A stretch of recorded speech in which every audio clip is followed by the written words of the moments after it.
Bonjour à tous, je suis ravie de vous retrouver pour ce nouvel hebdo du DD. Cette semaine, je vous propose une thématique spéciale sport, car que ce soit via les valeurs qu'il transmet ou les équipements, le développement durable est également au cœur du sport.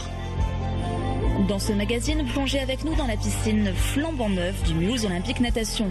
Au programme, équipement basse consommation, économie d'énergie et attention importante portée au développement humain des sportifs. Nous prendrons aussi la route du golfe de Chalampé, premier en France à recevoir un écolabel.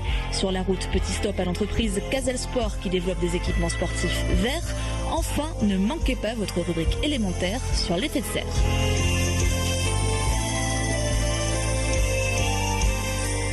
Si je vous parle de piscine et que vous n'avez pas forcément l'habitude d'y mettre les pieds, vous voyez probablement nos piscines municipales avec du carrelage sur les murs. Mais aujourd'hui, une piscine de haut niveau, c'est ça.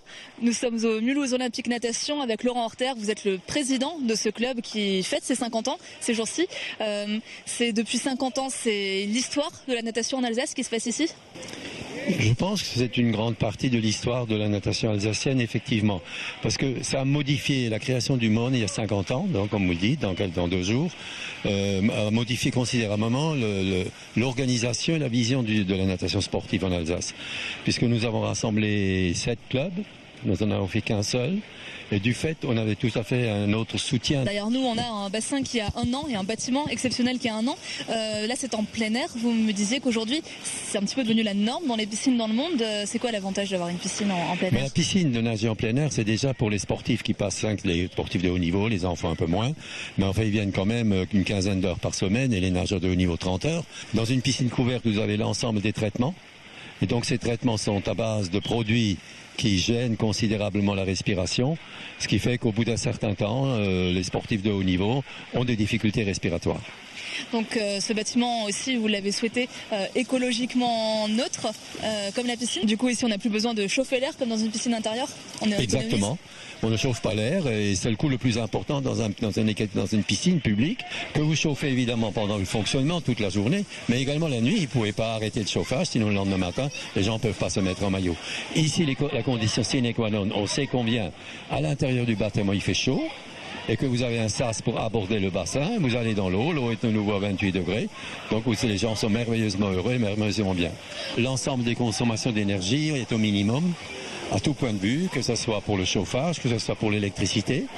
Tous les produits, tous nous utilisés également pour l'entretien, sont évidemment des produits qui sont écologiques et qui sont de haute qualité durable. Autre système qui permet de garder l'eau chaude et d'économiser de l'énergie, vous me parliez d'un système de Alors ça, je pense que c'est pas une première mondiale, mais ça n'est pas loin. À chercher la meilleure façon technique de préserver la température pour la couverture, pour protéger le bassin la nuit. Et finalement, on a trouvé ça dans le Haut-Rhin, à Ensisheim. Et donc, nous avons une bâche qui est une bâche à pression d'air qui descend le matin, on la descend, et donc on pratique. Elle est au fond de la piscine. Elle est au fond de la piscine, elle est posée au fond. Et le soir, quand nous avons terminé à 21h, nous appuyons sur 3 boutons, injection d'air, par des gros compresseurs, et en 1/4 d'heure, 20 minutes, le bassin est couvert et plus d'utilisation de chauffage. Ça représente une économie de entre 30 et 35% par rapport à une piscine couverte. L'objectif aujourd'hui, c'est de faire du MON en général un modèle au niveau français. Je pense qu'on est un modèle français en termes sportifs, mais on ne l'était peut-être pas en termes d'équipement et d'organisation, de structuration. Aujourd'hui, on a une structuration très performante dans un parcours d'excellence avec un double emploi, sportif et formation. On s'occupe de nos jeunes dès qu'ils viennent, on les suit au collège, au lycée, à l'université. Ici, ils peuvent à la fois réaliser leur rêve de faire une carrière de sportif de haut niveau, mais également assurer leur avenir social.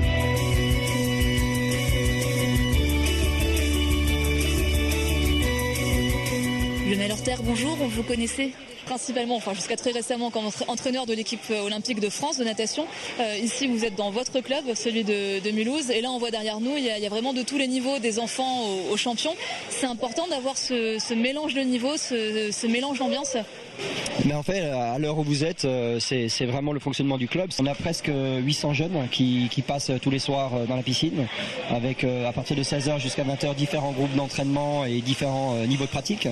Et effectivement, c'est réellement le rôle social à ce moment-là du club, où il y a des gens de tout niveau qui viennent participer en même temps, faire de la natation en plein air toute l'année. Vous, votre rôle, c'est, on peut dire, de fabriquer des champions, mais c'est aussi de transmettre des valeurs sportives, sociales, d'aider ces jeunes à se construire des vies. Plus que de fabriquer des champions, c'est d'abord ces valeurs qui sont les plus importantes. Parce que d'abord, on n'est pas un champion si on n'a pas ces valeurs en soi. Et parce qu'avant tout, toute l'équipe d'encadrement, tous les gens qui travaillent ici dans la structure, en rencontrant des jeunes, ont un rôle d'éducateur avant tout, plus que d'entraîneur. Respect des autres, l'engagement, l'abnégation, qui sont des valeurs qui sont essentielles dans nos sports, où nous sommes un sport de besogneux, de travailleurs. Les gens, la natation, c'est un sport où la charge d'entraînement est très importante. On n'a pas ces choses-là si on les apprend pas progressivement. D'abord, on ne devient pas un bon nageur, et ensuite, c'est des notions qui sont importantes dans la vie, je crois.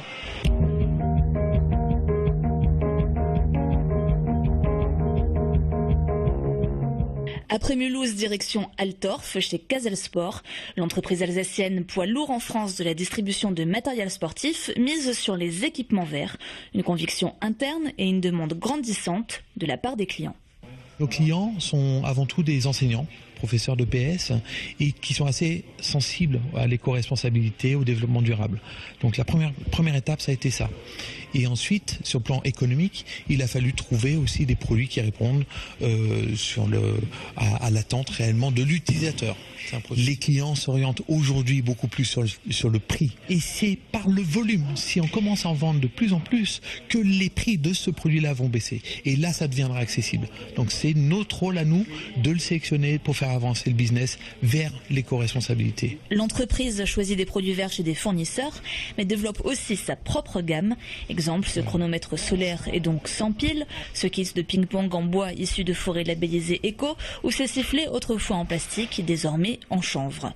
Une démarche au cœur du fonctionnement de l'entreprise. En tant que VPCiste, l'utilisation du carton et de l'emballage est importante dans notre activité. Donc nous veillons également à n'utiliser que des cartons en matière recyclée. Tout comme l'utilisation du papier pour nos catalogues. Donc nous choisissons des papiers certifiés qui nous garantissent l'origine du papier et surtout qu'il est fabriqué avec des matières premières gérées durablement. Autre axe de développement, le Made in France.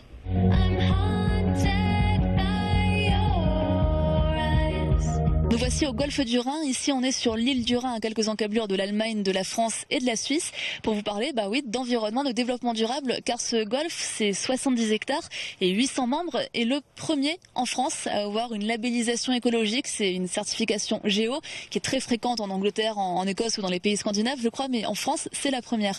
Alors pourquoi, Michel Zimmerlin, vous êtes le directeur, pourquoi avez-vous souhaité vous engager dans une telle démarche ?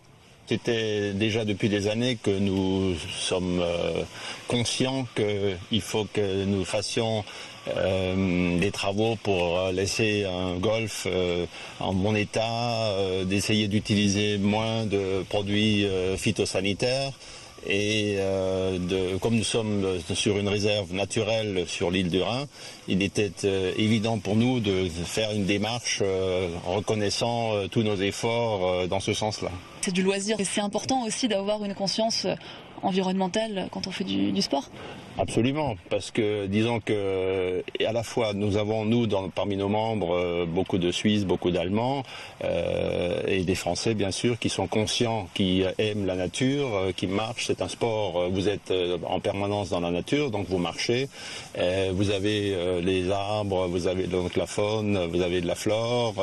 On parlera un petit peu plus après avec votre intendant des détails qui ont été mis en place. Mais là, ce que je voyais un peu dans certains arbres, c'est des nichoirs. Il y a aussi des petits écriteaux sur les arbres. Avec donc la Ligue de la protection des oiseaux, on a fait un inventaire de tous les oiseaux qui sont sur le golfe et qui migrent à travers le golfe. Donc nous leur donnons la possibilité de se reproduire et en ce qui concerne les petits panonceaux sur les arbres, nous avons beaucoup d'essences intéressantes et pour les faire mieux connaître à nos visiteurs et à nos membres, donc nous avons installé ces panonceaux.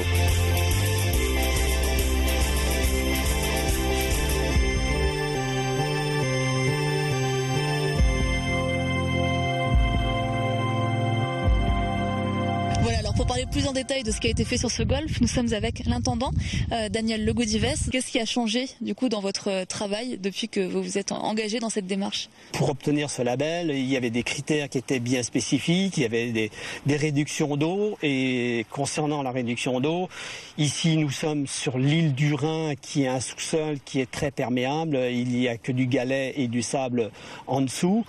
Et nous sommes très forts consommateurs d'eau.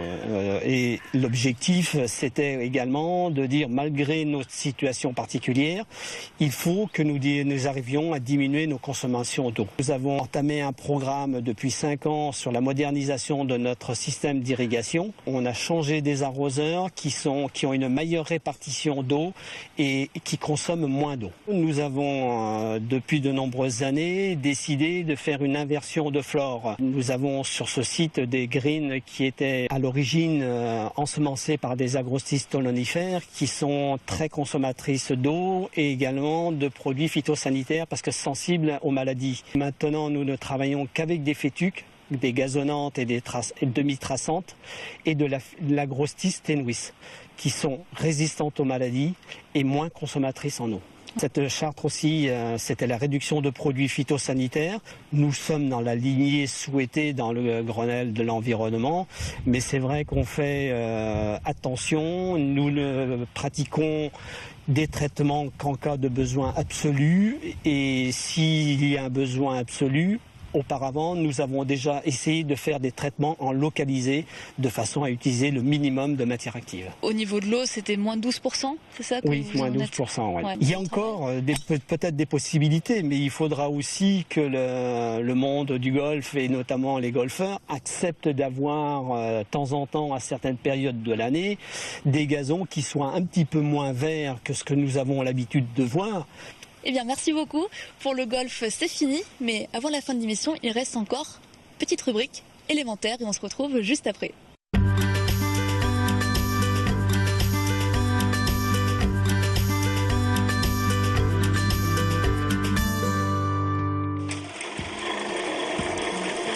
Leçon numéro 4, l'effet de serre. Rappelez-vous, la semaine dernière, je vous parlais de ce criminel responsable du réchauffement climatique, connu sous différentes identités, gaz carbonique, alias CO2, alias gaz à effet de serre. L'effet de serre, donc. Travaux pratiques. Mettez un esquimau, la glace pas le bonhomme, quoique dans une serre. À côté des tomates cerises, oui. Ben voilà, nous humains, coincés entre l'atmosphère et la Terre, c'est un peu pareil. Bon, en vrai, c'est un petit peu plus compliqué. Le rayonnement du soleil est absorbé par la Terre, et l'atmosphère permet de garder cette chaleur qui sinon s'évaporerait, un peu comme l'isolation sur une maison qui permet d'éviter les déperditions d'énergie. À la base, c'est un phénomène naturel tout à fait normal. En gros, c'est grâce à cet effet de serre qu'on se l'épelle pas sur Terre, moins 19 sinon, sauf que l'animal est pervers. Depuis que les humains se sont piqués de créer des industries, de fabriquer des voitures, d'avoir de la lumière, de se chauffer avec du fioul et de l'électricité, quelle idée, ils ont en même temps produit beaucoup de gaz qui ne font qu'amplifier cet effet de serre qui réchauffe beaucoup trop la planète. Donc, pour avoir moins chaud, suffit d'éteindre son chauffage. Élémentaire, non? Bon, allez, à la semaine prochaine. Merci à tous de nous avoir suivis. On se retrouve dans une semaine pour votre prochaine dose de DD. Salut!